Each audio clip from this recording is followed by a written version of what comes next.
James Gunn clarifies who, what, where, when for the upcoming DCU. Is it what you expected?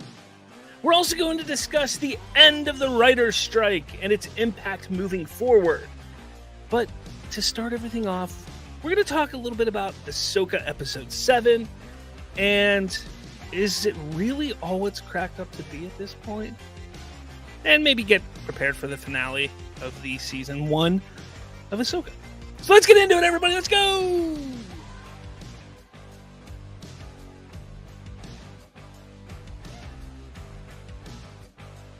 How's it going, everybody? Woo! Yay! How's it going? Yay! Oh, there's hearts. How cute. Woo! What's this do? Huh? Fireworks. Weird. Oh boy, man! It's been a couple days. How's everybody doing? I'm doing fine. Thanks for asking. You know, you all could be a little more friendlier. Would it hurt everybody to, join the show live and watch live? Would it hurt anybody's feelings? It would make me happier. So if you're somebody who's listening to the podcast, just know every Thursday night at 6 p.m. Eastern Time, we do this live. And it's a lot of fun. So you should come watch, join. And as always, our unofficial co-host of the show, Triton. How's it going, man? General Triton. How's it going? Oh, man. All right, so let's quickly dive into this Ahsoka stuff because there's a lot of DC news that I want to talk about. I also want to talk about the writer's strike being over and kind of the impact that we're going to see, whether it's television or Hollywood moving forward, or soon with that. Anyways, so Ahsoka, I've had like no time this week. It's been pretty hectic week for me. So I didn't get to put together my little slideshow I like to do for Ahsoka. The episode, though, was not bad. It was good. It was not as good as the previous episode. But I have to say that, not every episode has to be balls to the wall exciting. So, I have to say that there's people who are complaining about this episode. It makes no sense to me why they're complaining. There has to be some down moments, and this wasn't even a down moment. It had action, it had adventure, it had intrigue, it had everything you wanted. It just wasn't Anakin heavy, it wasn't Thrawn heavy, and I think people got so used to that in the last few episodes of this show that an episode that doesn't have a big reveal or have a fan favorite character making an appearance, I think that's what disappointed everyone so much. If this episode has shown us anything, it's that there's absolutely going to have to be a season 2, because there's no way that they can wrap everything up that they've kind of created and set in motion in one episode. They just can't, unless it's a 2.5-3 hour long episode, which we know is not the case. But the episode was fun. It was exciting. Seeing Ahsoka reunite with Ezra was great. Seeing Sabine, who thought Ahsoka was dead, seeing Ahsoka there was great. The little moment with Ahsoka and what's her face, Shin Hati, I thought was really great, because you can tell that Shin isn't fully on board with what Baylan is doing. She is. I feel like she's kind of caught in this. I can go either way. I could go with Thrawn and be one of his lackeys, or I can explore more of what the Jedi were. She's been very curious of who the Jedi were during the height of the Republic. And Baylan just kind of pushes that off. And at one point earlier in the season, talking about how it was that he misses the idea of the Jedi, but it was never a feasible long type of community that could thrive. But I think Shin has this idea that maybe Balin's not right. So I think everybody suspected it, that Shin would probably turn to the light side at some point, unless she dies. She could die next episode, who knows? But we shall see what happens moving forward with her. But I think it was a very interesting little interaction with her and Ahsoka. Balin and Ahsoka fought again. Your typical tropes when it comes to a long form type of content like this, where you have one battle, hero loses, second battle, nobody really loses or wins. Then you're going to have a third battle, possibly this next episode, and we're going to see Ahsoka come out victorious in some form or fashion. If it's not this next episode, it could be in season 2. Same thing happened with Shin and Sabine. The first fight, Sabine lost. Second fight, nobody lost. Nobody really won. We're going to probably see another fight there, and it'll be interesting to see what happens. So yeah, they're doing the normal tropes, but that doesn't mean it hasn't been exciting. Everything has been really interesting and exciting with this show. This show, to me, and I've said this many times, it feels more Star Wars than Star Wars has felt in a long, long time. Even more so than The Mandalorian, more so than Andor, more so than Solo, more so than any of the sequel movies. It feels so Star Wars to me, and I think that's why I like it so much. And I can't leave out the guest appearance, the surprise guest appearance of C-3PO in this episode, which I thought was really great. I do prefer, because it was supposed to be a big play on Leia Organa and her impact and showcasing that she is a force within the New Republic. I do wish that they would just recast the role and have her come in. Don't need to do CGI. I know they want to do CGI. If they do it, that's fine. But they could simply have an actress come in as Leia and show the impact that she has on the New Republic. But the C-3PO thing wasn't bad. I didn't hate it. I liked it. It's always great seeing 3PO. Somebody made a really interesting comment, like, oh, seeing 3PO was great because it really enhances and clarifies that the droids are really the narrators of this saga. The problem is, yeah, they were for 6 movies, but that's not about Ahsoka or anything like that. I do want to bring this up because this is really interesting, that there are some people who, like this script trooper guy over on the X or the Twitters or whatever you want to call it, it still says twitter.com, but it's actually, who knows. Script Trooper says 5 hours in and we still know nothing about this guy. Okay. What's your point? Why is that a bad thing? We don't always need to know every little aspect and every little thing about a character, especially if it's going to be a long form, storytelling. Not only that, but let's not forget that people loved Boba Fett for 40 years and we knew nothing about him. And, he goes, the leaked season plot line was dead on. Nothing happens this season other than Thrawn returning. What a slog of a show. That was the catalyst, and they made it very clear from the beginning that they had to stop Thrawn from returning. That was the MacGuffin. If you don't understand that, if you don't want to accept that as the MacGuffin, don't be mad when it's revealed that is the MacGuffin that they set up from the very beginning of the show. It's these type of Star Wars fans that aggravate me because they're never happy.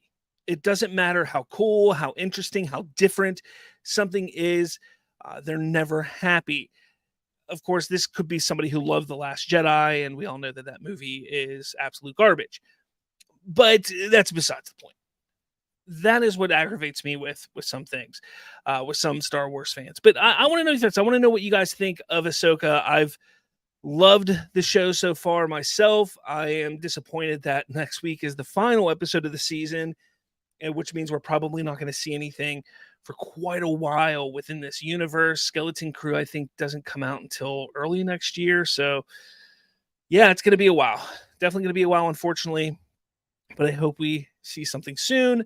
But yeah, let me know your thoughts in the comments. All right, there's a whole bunch of comments here from Triton. Talks about, because I said it was 6 p.m. here, and he goes 11 p.m. for me, so your fellow Yanks have no excuse. Exactly.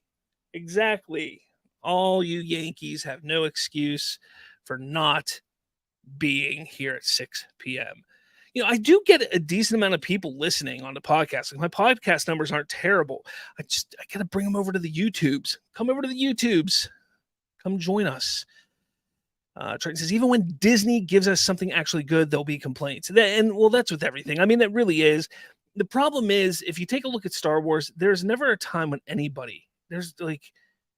never a time when anybody can sit there and say, hey, as a collective, hey, this is pretty cool. This is good. And it's kind of just gotten me annoyed.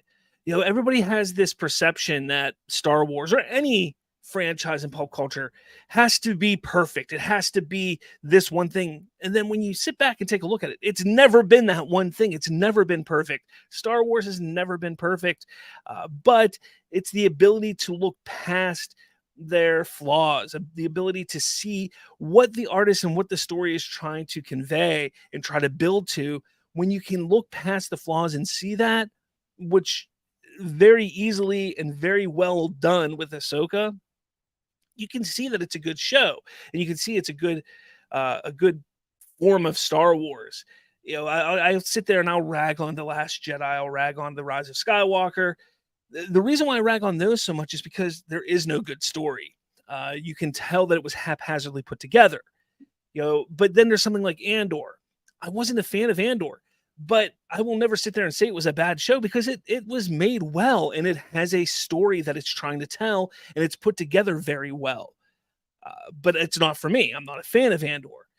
But then again, I'm a fan of Ahsoka, and some people don't like Ahsoka, but I don't understand why. That's what I'm trying to get to, Trent. I don't understand people. I don't understand.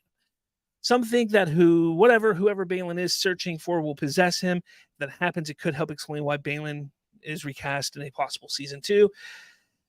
Yeah. I mean, that's a very good possibility. I don't know. I really have no idea what they're going to do with Balin's character. I don't want to see him killed off, but I also don't want to see him recast. I mean, I would accept a recast only because there's no other choice. But Ray Stevenson did such a fantastic job in that role, and it's one of those things. It's kind of like the Heath Ledger Joker thing. You see this role that an actor has put on, and it changes the landscape of that type of character, or even the film or the project that they're in. And it makes it so much better. And there's no chance to ever see more of it. And it's so disappointing. It really is. And Triton says, the dude in that post conveniently forgot Ahsoka's entire arc. Conveniently, yes. He did forget it conveniently, which is unfortunate. All right. So, the writer's strike is over. The Screen Actor Guilds are still on strike, although they're supposedly going to be meeting with the studios this coming week. Hopefully something gets completed there. But what does that really mean? What does the writer's strike being over really mean for Hollywood at this point? And honestly, it means very little, at least from a fan standpoint. That doesn't mean, with the writer's strike being over, it doesn't mean we're going to see things come out faster or any sooner than what they're supposed to, or what they are going to be coming out as of right now. All those movies that have been delayed, all those projects and TV shows that have been delayed because of these strikes, are not going to move and come out any earlier, especially because you need actors. The thing with film and television is you could get by without writers to a certain extent. To a certain point, you can get by without the writers. But when it comes to film and TV, you can't get by without actors. And the actors are still on strike. Sure, writing has commenced and continued and picked back up for all these projects that are coming out, specifically the DCU, other Star Wars projects, the Harry Potter show that's coming out, all these franchises and all these projects. Sure, the writing has restarted. The problem is they can write all this all they want, but until the actors are out or back, not on strike anymore, it doesn't matter. So people, I think, who are excited about this, sure, great, they're done, which means that's one, block, one domino that has fallen, but there needs to be many others that fall to get the ball rolling, for Deadpool to start back up, for all these movies and shows that we can't wait to see and watch to get started back up. Hi, Remy. My daughter just decided to come in my room and say hi and let the animals in. So that's fun. Yeah, it's fun. Why don't you go downstairs, okay? All right, bye. Kids. Anyway, that's my youngest daughter. She doesn't quite understand yet to not come in here when I'm on. I should have locked the door. That's what I should have done. Now the dogs are in here, so that's going to be annoying. Anyway, so what does it mean, though? Some people are asking, like, how does this affect one of the big movies that got delayed from this is Dune. Dune got pushed to, I think, March of next year. It was supposed to come out in November of this year. It's not going to move again. Not only would that be a little confusing to fans looking forward to seeing it, we still don't know when the Screen Actor Guild will come to an agreement, and it could go on for another 2, 3, 4 months. So they need to continue stretching out and pushing some of these films so they have things coming out over the next 6 to 12 months. Triton says, apparently a big strike could very much be coming in gaming industry. This definitely ain't over. Well, yeah, I mean, I was thinking about touching on that today. The thing is it's not official yet. Yeah, the actors have voted on that if they don't get a deal done, that they're willing to strike. I think a deal will get done. And look, here's my thing. When it comes to these strikes, like this strike that's been going on in Hollywood right now has really annoyed me, because neither side really won. Really, the only people that truly lost are those who are not part of the Writers or Screen Actors Guild, and the fans. They're the ones who lost out on everything, because so many people on productions who aren't part of those guilds, who rely on these shows and movies to live on the income, were out of a job, and they couldn't do anything about it. The fans who are excited and want to help support things and watch movies and TV shows get screwed because, well, there's this strike going on, a strike that could have been prevented. And both sides, I think, were being unreasonable. I'm somebody who I do not believe in residual pay when it comes to writers and actors. I think it's ridiculous. I think when you sign a contract to sit there and say, yes, I'm going to do something for you, when you write that script, when you act in that movie, you got paid for doing that thing, and you walk away and you do another, and you do another, and you do another. That's my opinion. I do understand, from at least from like a box office standpoint, like you sign a contract that says if this movie makes $500 million, you get 5% or 3% of that. I get that. But like once it's out of the box office, once it's on streaming, once it's out to the public, I think that changes everything big time. I think actors are paid too much. Writers, I think I won't say they're paid too much. I won't even say they're paid too little. I just think that there's this unrealistic view on how important some of these writers are. I am all for a competitive industry, and guilds and different unions ruin that. The competitiveness kind of drops. It goes away. There's not that competitiveness that there should be anymore. And that bothers me, because then you get terrible content from writers. Somehow Palpatine survived or came back or whatever. That kind of crap is just ridiculous. Like that's a line that should not be in a movie. That whole movie should not be a movie. And that's because the writing was terrible in that film. And it's those type of people who are sitting there, we deserve more. Well, no, you don't. If you write something crappy, then you don't get jobs, you get paid crappy. If you write a movie that makes $1 billion, then yeah, your next movie that you do, you should be earning more money than you did, prior. That's how the competitive field works. But I also believe that studios make way too much money. They should find ways to divvy that up more, but that's neither here nor there. But I want to know your thoughts. Are you excited that the strike is over? All that stuff. Yeah, let me know your thoughts in the comments. I want to get to the DC stuff. That's why I'm kind of rushing through this all. Let's see. What do you have for me, Triton? Apparently a big strike. Yeah, we said that already. I have a good friend who does voice acting and been supportive of the strike, so call me biased if you want, but I've been siding with her. And look, I mean, that's great. You can side with them. I just have a different view on it, and maybe it's because I'm not in the industry. Maybe I have because I have no skin in the game. I'm just not a union type of guy. I don't like the idea of unions. I think that they've hurt our industries more than helped. I think in certain industries, sure, they're important for safety reasons.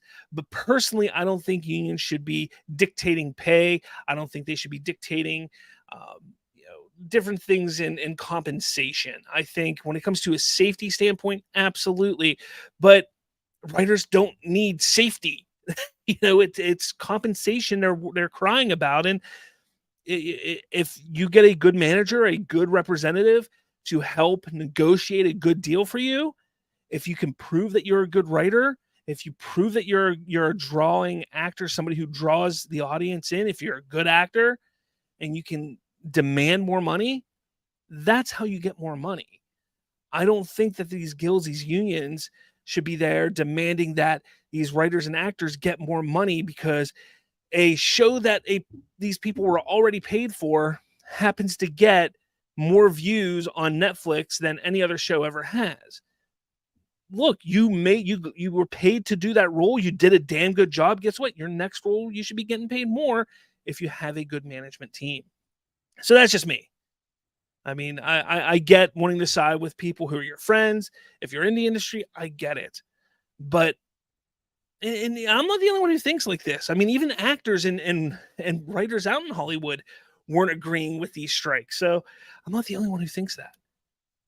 Triton says, "Oh, almost forgot. Last Saturday was mine and my lady friend's 5th anniversary." Well, happy anniversary, sir. Somehow you were able to get away because my show was last Saturday and you were hanging out on the show last week. So thank you for that. But never take your lady friend for granted. And all that jazz. All right, let me see if I can find this here. All right.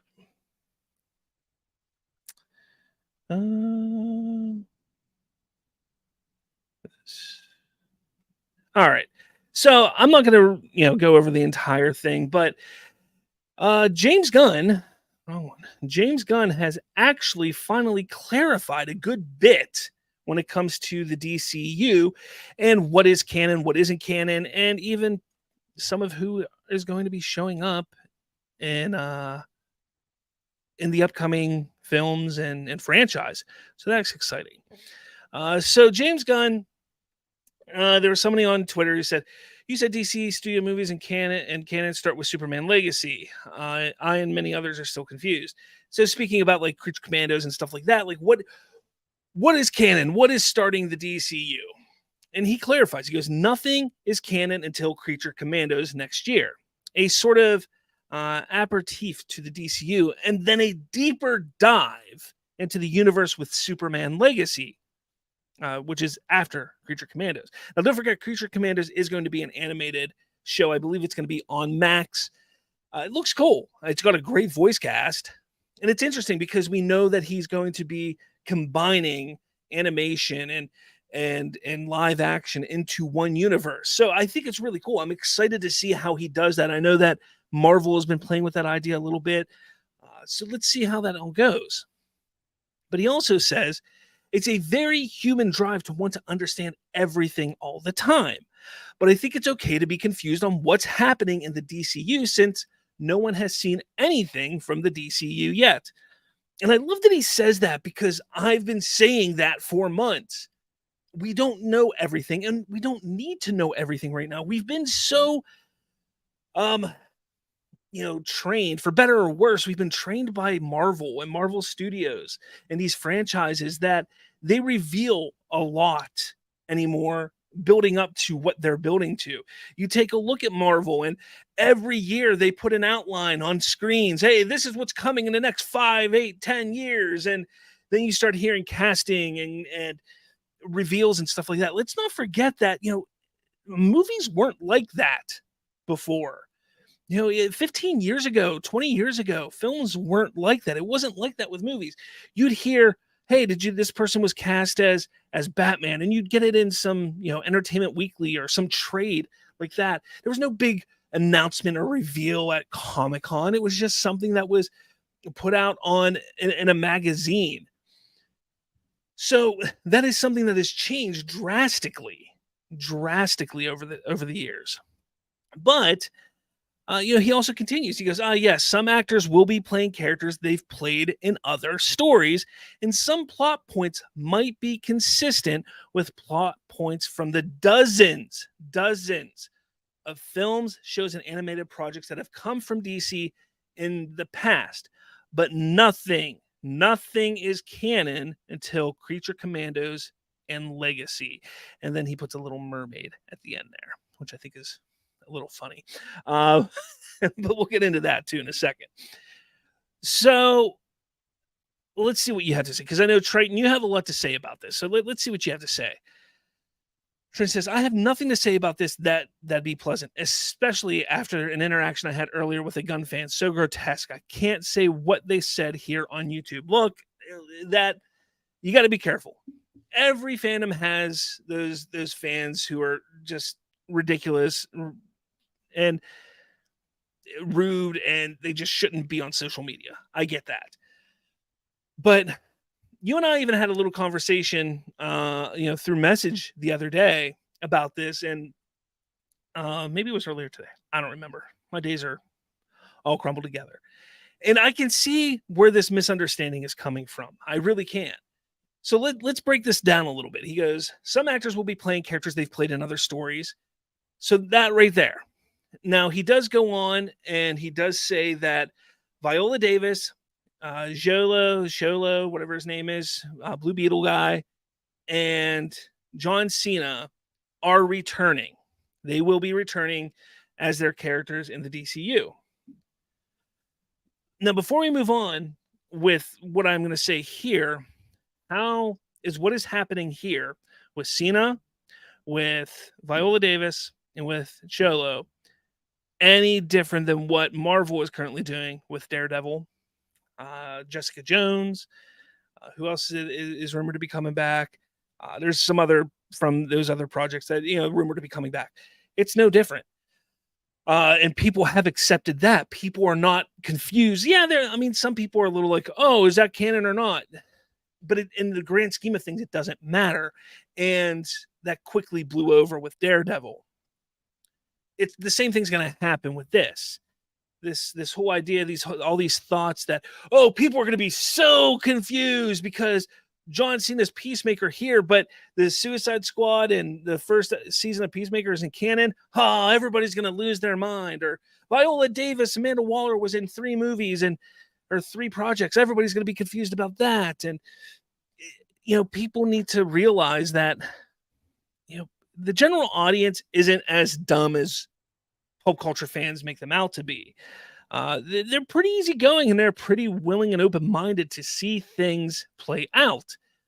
Let's not also forget that it's how you portray the character. It's how you have them show up in the show or in the project. That also can affect how people perceive that character. So let's not forget that. So he goes, yes, some actors will be playing characters they've played in other stories, which we just went over that. And some plot points might be consistent with plot points from the dozens of films, shows, and animated projects. Pay attention to that, because some people are stuck on this and saying, oh, so the DCEU isn't scrapped? Well, yes, it is. It's scrapped. DCU is scrapped. DCAU is scrapped. DC, anything DC related. Basically, what he's saying here is in the DCU, we are going to see similar plot points. We're going to see consistencies and similarities to comics, to animation, to movies, to books, whatever's come out in the past from DC, they're going to be borrowing those concepts, those ideas, those stories to some degree. And you may find out that Bruce Wayne Batman, had a run-in with Bane in Gotham City, and Talia al Ghul died, during that interaction. That's very similar to what happened in The Dark Knight Rises. That doesn't mean that The Dark Knight Rises is canon and part of the DCU. It's just it has a similar backstory, a similar story to what happened there. And people just, we just talked about how the general audience, we need to trust that they can figure things out. Well, I think it's the pop culture fans, the fans specifically of the franchise who pay attention to this stuff. They're the ones who are going to be more confused because they're trying to make it themselves. They themselves are trying to make it something and trying to twist what James Gunn is saying into something that he's not saying. That makes sense. Triton says, as well as having a united fan base backing him and supporting him long term. What did I miss? I missed something. He goes, it was earlier today, but regardless, my thoughts. If Gunn had let Snyder finish his story, he could do a full, clean reboot, which would greatly benefit him in terms of explaining his DCU, as well as having a united fan base backing him and supporting him long term. I don't 100% agree to that, because allowing Zack Snyder to finish off his arc, there is no clear direction for that. Triton, I understand you just want the last couple Justice League films that Zack wanted to do. That's great. That's you. That's me. That's a lot of people. But then there's also a large amount of people who want everything connected, whether it's Green Lantern, Justice League 2, 3, Ben Affleck's Batman, Cyborg, Deathstroke, all of that. There's always going to be these fans who want more. And there won't be a united fan base ever backing James Gunn. It wouldn't have mattered who they put in that position. Even if they put somebody in there, even if James Gunn did it or another person came in and they said, we're doing a full reboot, they still would not be supporting him. And DC Studios understands that. David Zaslav understands that. James Gunn understands that. Safran understands that. They understand that. And they're going with what they're doing. And they're keeping people like Cena and Waller and Sholo because they were hits, because people liked them in those roles, that they were beloved characters. Yes, beloved, maybe not so much Waller, but people liked Viola Davis as Waller. They thought that she did great. People loved Cena as Peacemaker. And Sholo, everybody says that's the highlight of the Blue Beetle movie, even though I think the Blue Beetle movie is amazing. And he said that back in December. He said that we're going to keep what works. And that's what he's doing. BlackRock 316, what's up, man? He goes, general audience is going to figure it out. Look at the Batman. Great example. Just like my example with Daredevil being in She-Hulk. This is another great example. The general audience is going to figure it out. They're not going to struggle to figure out what's going on. And honestly, after one or two projects, the old DCEU, those old versions of the characters, they're not even going to think about ever again anymore. That's just how the general audience is. Triton says, my stance hasn't changed, and no amount of Gunn waffling over and over is going to change that. I've seen a bit of paradigm shift in regards to support for Gunn after this. Some supporters are turning on Gunn and saying that he has no idea what he's doing. But again, that makes no sense. I don't see how any of this shows that he doesn't know what he's doing. I've tried to ask people that. How can you say he doesn't know what he's doing? What here? I want to know what here shows that Gunn doesn't know what he's talking about. Because honestly, or not what he's talking about, but what he's doing. Because honestly, I think he knows exactly what he's doing. He's keeping, as of right now, 3 characters who are all liked by the general audience, who are all liked by the fans of the brand. He's keeping those characters, possibly a couple more, and moving forward with them. No different than Marvel keeping the same actor, Charlie Cox, as Daredevil. No different.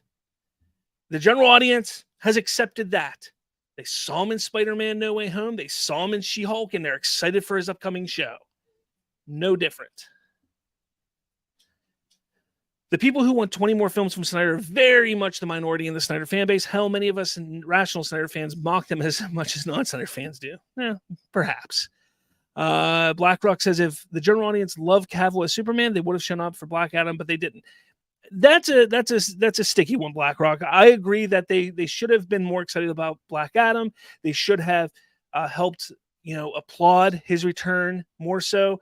But again, even the Cavill fans, even the DC Snyder fans were not happy about Cavill's return completely. Sure, they were excited that Cavill's back, but whenever they found out that it wasn't Snyder's Superman, they all turned on the idea. And that's really what killed everything. Trent says, we don't need 20 more films from Snyder. If it just caused Snyder wouldn't have done 20 more films if Warner Brothers hadn't screwed him, we just need 2. And that's why I say animate the Snyderverse. Lawrence Fury, Aquaman Armada. Hashtag Aquaman Armada. That's a weird... Is that like a thing, Lawrence, right now? Is that like a new hashtag I'm missing? What's going on, Lawrence? How's it going? Triton says, you say that about the general audience, not thinking about Snyder's version of the characters, yet they still love Keaton's Batman and Reeves' Superman. Okay, yes, they love Keaton's Batman and Reeves' Superman. Everybody loves them. Specifically because they were the first iterations of those characters. We hear people talk about Keaton's Batman far more than we hear people talk about Clooney or Kilmer or Christian Bale, and really even more than Affleck at this point. People talk about Keaton more. Why? Because he was the first iteration. It wasn't the first iteration, but he was the first mainstream iteration with the type of tone that Batman deserved. Unlike Adam West, people talk about Adam West a good bit too. But again, one of the first earliest versions. Christopher Reeves, same story. People talk about him so much because he was the first iteration of Superman, and people want to try and build off of that. Is the starting point of where Superman should be. Michael Keaton's Batman, that's the starting point where Batman should be. And that's why people love them so much, because of the nostalgia, the fact that they were the characters that they saw from a very young age. I talk to my sons, my boys, they're more fans of Christian Bale, but they don't talk about him all the time. They're not a big fan of Keaton. They're like, oh, cool, Keaton, he was Batman, 40 years ago, whatever it was, to them, it's like 100 years ago. But regardless, you got to take a look at the fan base. And the Snyder characters were great. Sure. I loved them. You loved them. A lot of people liked the characters and liked the actors, specifically people like Jason Momoa as Aquaman or Ben Affleck as Batman. But when you get down to the nitty gritty of things, James Gunn can only do so much. Ben Affleck doesn't want to return under James Gunn. That's his right. He doesn't have to. So he's got to get a new Batman.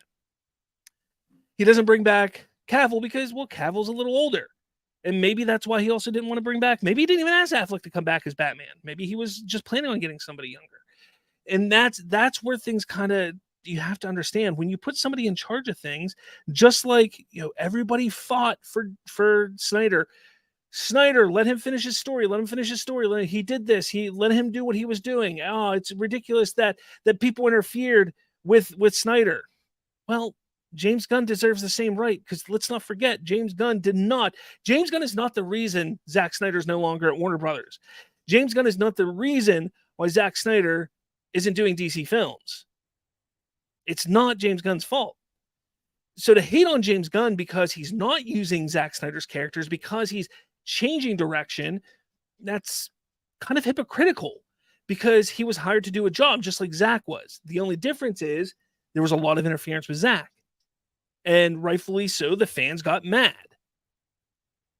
But when James Gunn is hired, long after Zack Snyder has left and he's gone, James Gunn is brought in, we should give him the chance, the same respect that we demanded for Zack Snyder to have.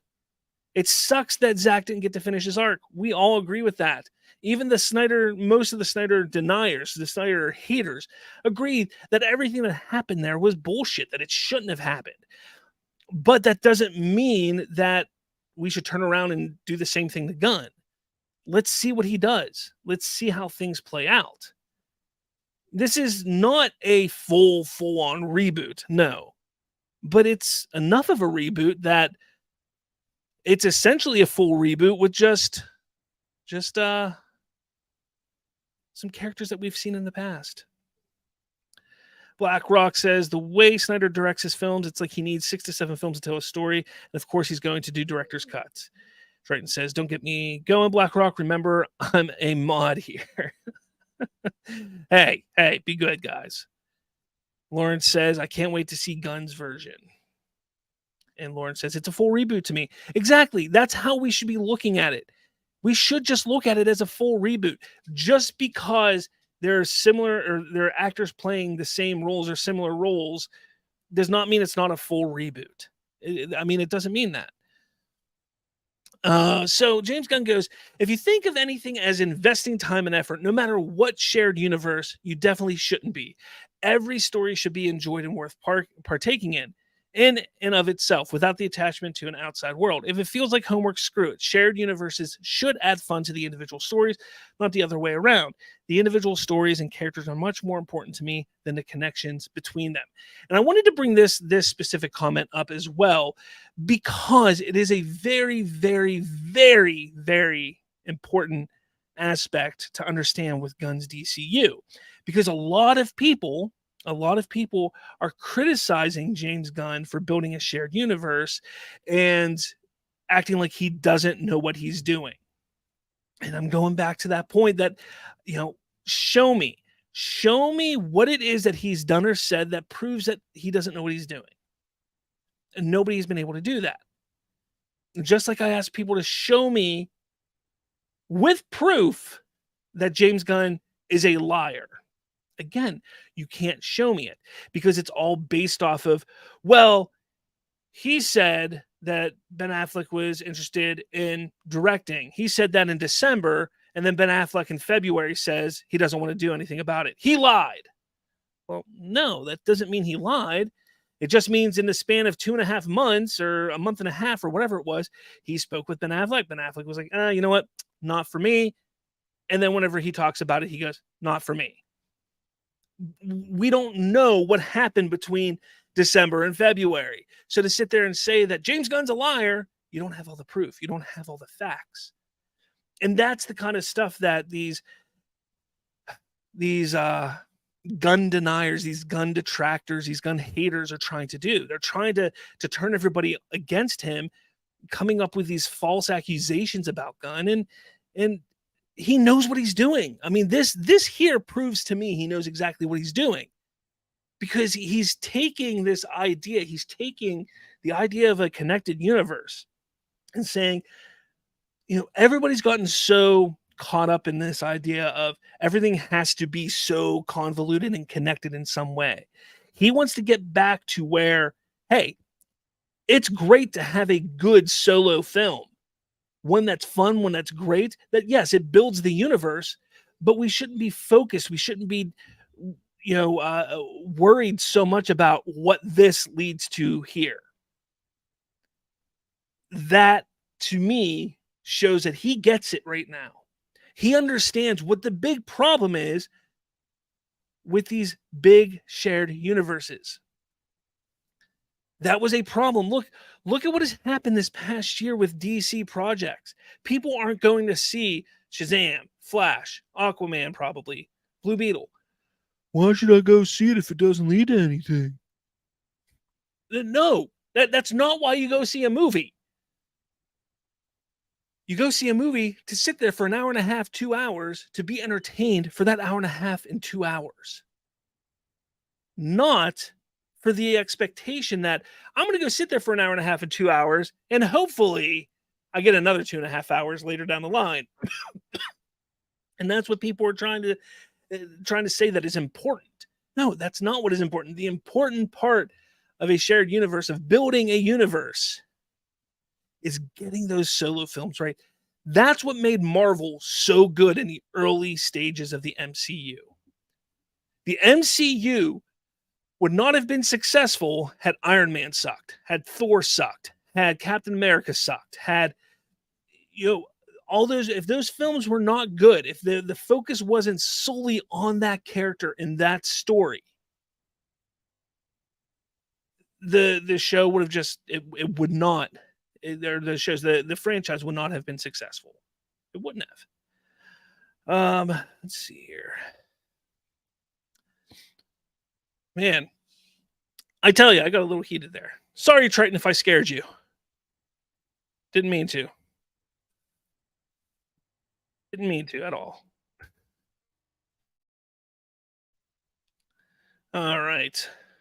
So what do you guys got to say? You've all kind of just quieted down in the chat. There's a bunch of you here, but I want to hear your thoughts. I want to know what you have to say about this because, again, I understand that there's this desire, just like James Gunn said, there's this desire to know everything that's going on. But when it comes down to it, we don't need to know everything. Let it play out. Let it play out. Lauren says agree and agree. Triton says, I've had worse. Much worse, dude.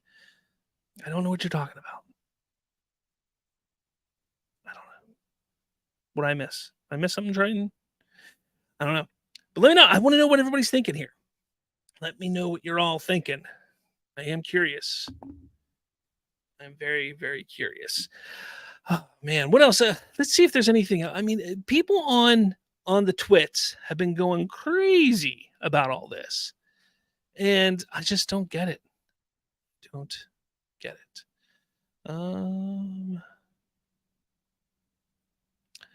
Where's it at?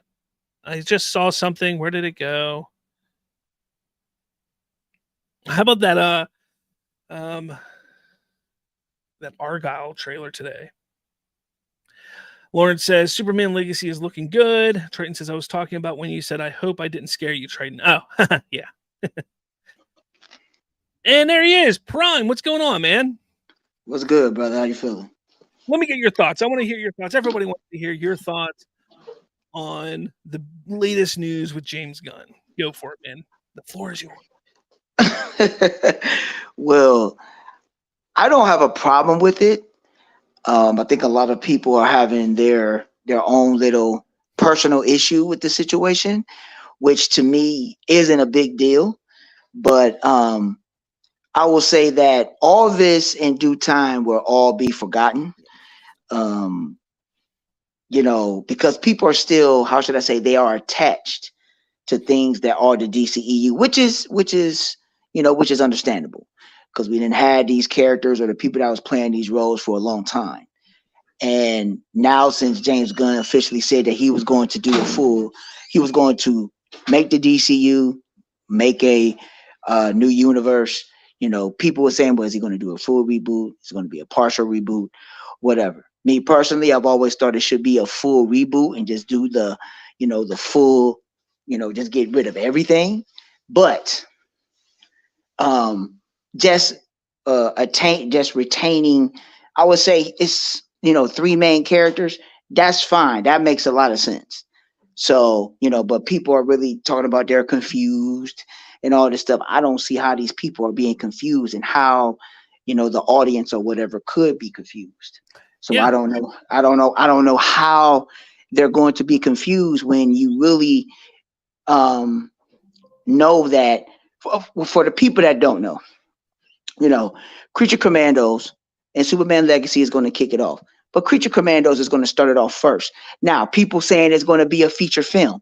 James Gunn ain't never say Creature Commandos was going to be a feature film. It was going to be an animated series that was going to be streamed on Max. And that is what's going to kick it off. And then later on down the line, after they do the temporary series, they're going to transition those characters or those voice actors that are doing those voices into a live action film or whatever which way that he's going to do it and integrate it there. So Creature Commandos is going to set it off.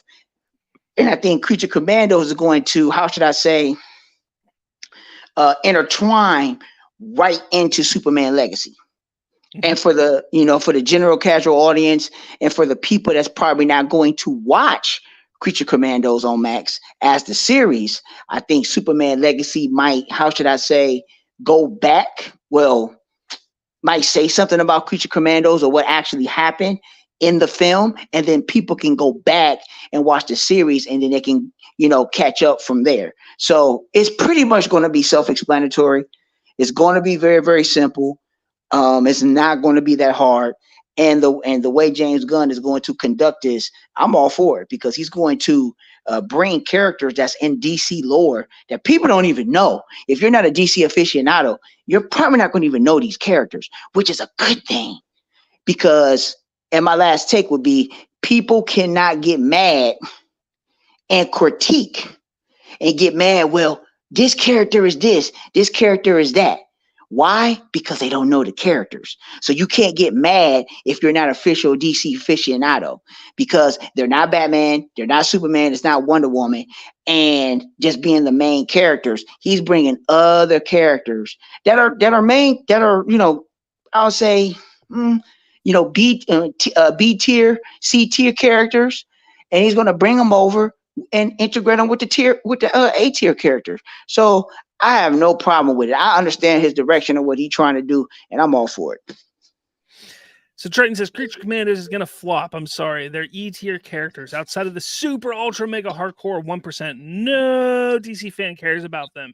This isn't like Guardians of the Galaxy being the 10th film in the MCU. Okay, I understand what you're saying there, which is why it's animated, which is why it's going to be something that, hey, this is a connective tissue to the DCU. It's not going to be something that you have to watch to get into the DCU, but hey, it's our first adventure within the DCU, so why not check it out? You don't have to. You may not like it. You may want to watch it. You may not want to watch it. It is what it is.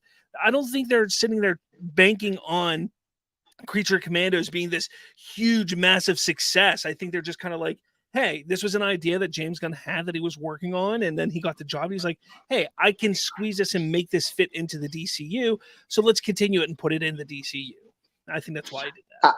Well, I would say this, is that he's saying that nobody's going to be interested in it. I beg to differ, because for the simple fact is that if you haven't read the book and haven't really done your due diligence and get a synopsis of what the Creature Commandos and what the story is about, you're basically going in blinded and assuming that it's going to be trash.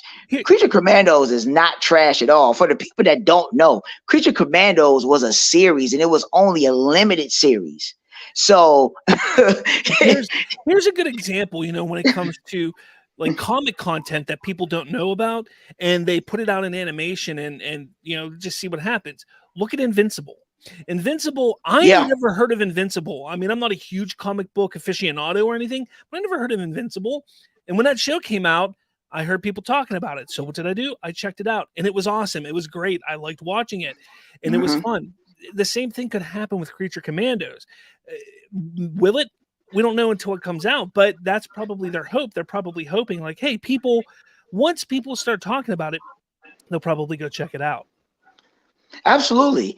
And the thing about it is that it's going to, now, this is not something that James Gunn stated, but this is just my belief on how it's going to be, how it's going to start. I believe Creature Commandos is probably going to start at the tail end of 2024, maybe towards the end of the summertime, going into the fall. And that's where they'll start it. Why I say that is because Superman Legacy comes out in July of 25. So if you do it in that manner, and it all depends too, we don't even know if he's going to do Waller as well, because Waller is going to be animated as well, because that's going to be a series. So we know that Peacemaker, Waller, all these animated titles, they're going to be coming out. How it's going to be executed is going to be the question. But people just have to wait and see on how it's going to be executed. I just believe it's going to be at the tail end of the year, which makes a lot of sense, because it's going to start up the DCU. By that time, Aquaman is ending the DCEU. That's it. Aquaman 2. That's it. That's the last of it. It'll be done. So anything that is pertaining to DC, anything by live action wise or animation, I mean, you're still going to have the animated movies that's still going to be coming out, you know, in the DCAU, of course. But other than that, pertaining to the DCU, like I said, people are not really going to, how should I say, really be all up in the DC all like that until that time, you know. And again, like you stated, there's going to be a lot of people that may not watch Creature Commandos. They might go back to it after Superman Legacy. But you still, so if you take out Creature Commandos and people just only for the cinematic universe, we still have a full year in what? It's only September, so we got a year in, I would say almost 2 years basically before Superman Legacy comes out. Yeah. So you have to think about that. That's a long time. So people's not. Yeah, I don't think it might hit that release date. It may get pushed back. It could come out earlier. Who knows? But true, it could. Yeah.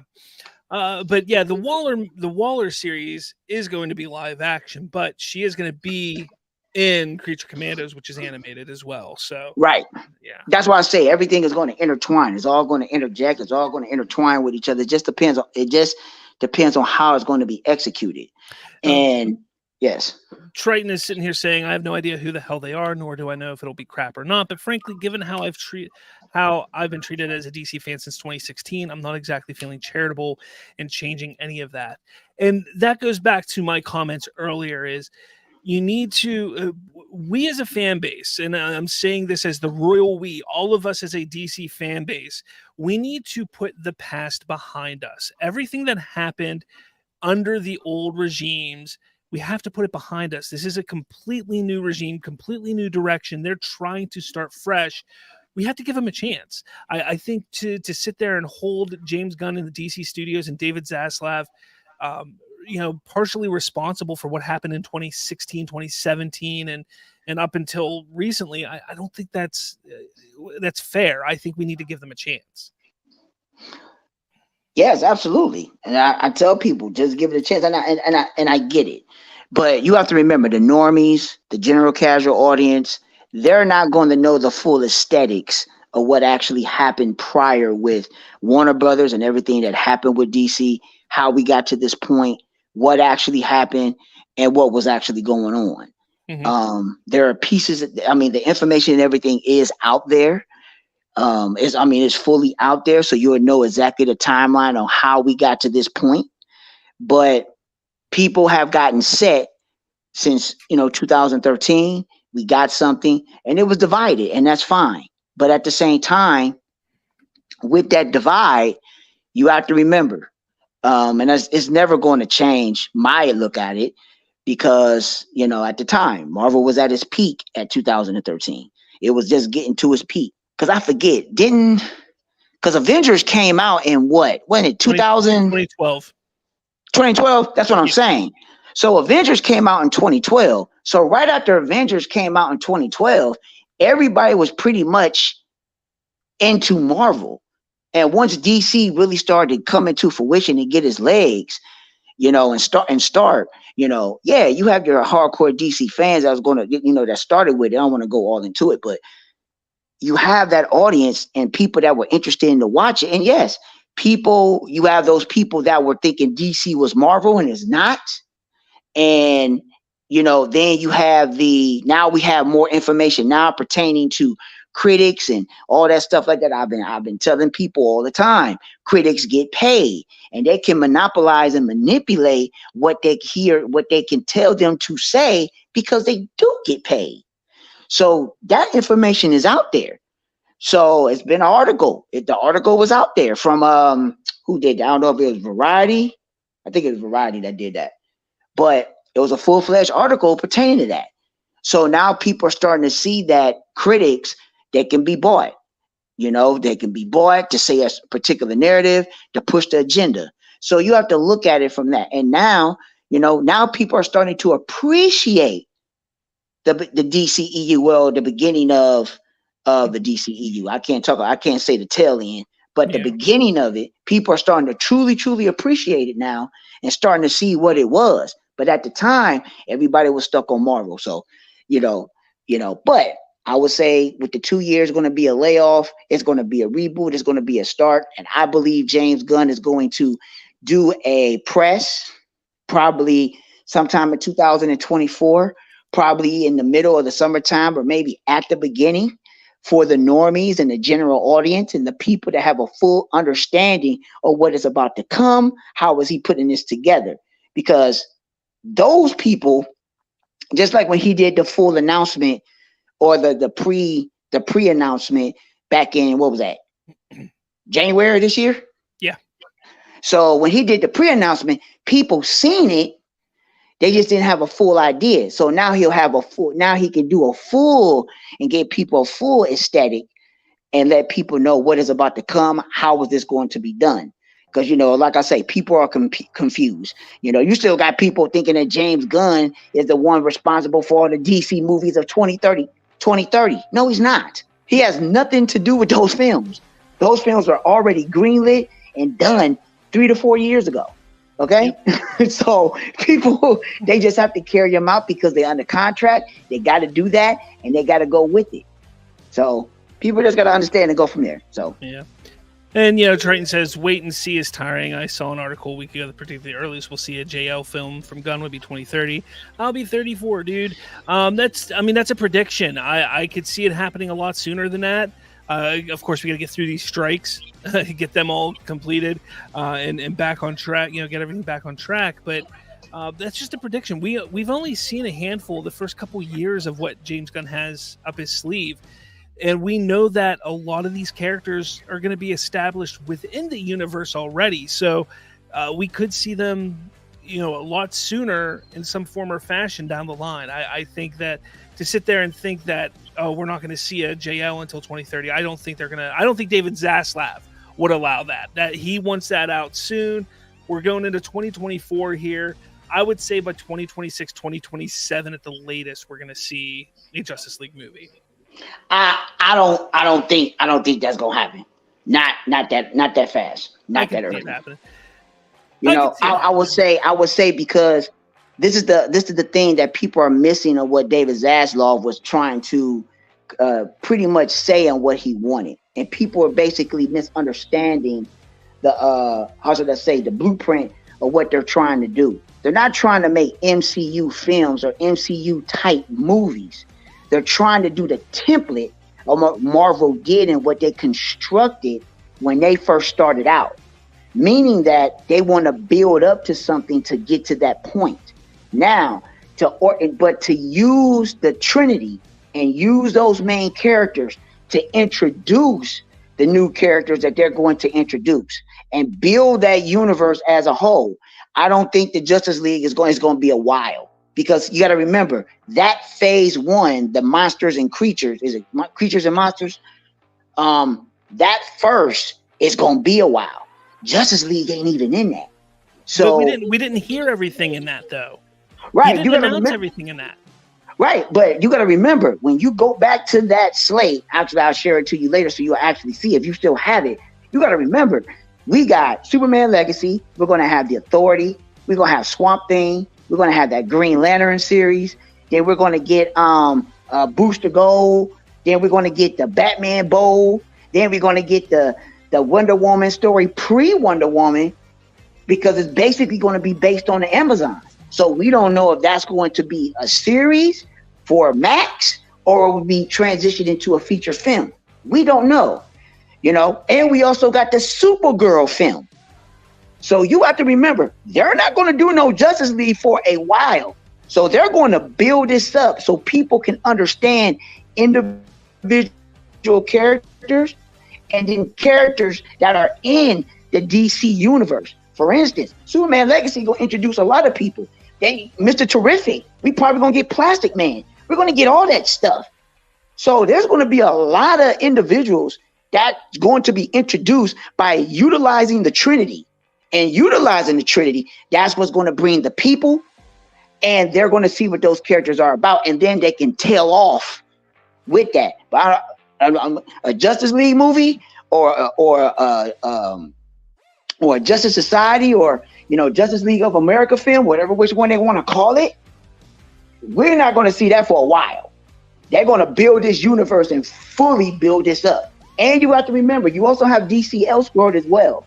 So they might do other projects and put that in DC Elseworld. So the sky is the limit. It's all about how it's going to be executed and how it's going to be done. And I'm all for it. I'm looking forward to it. We just got a while. And we'll see how the first at bat is going to be with Creature Commandos and how it gets started.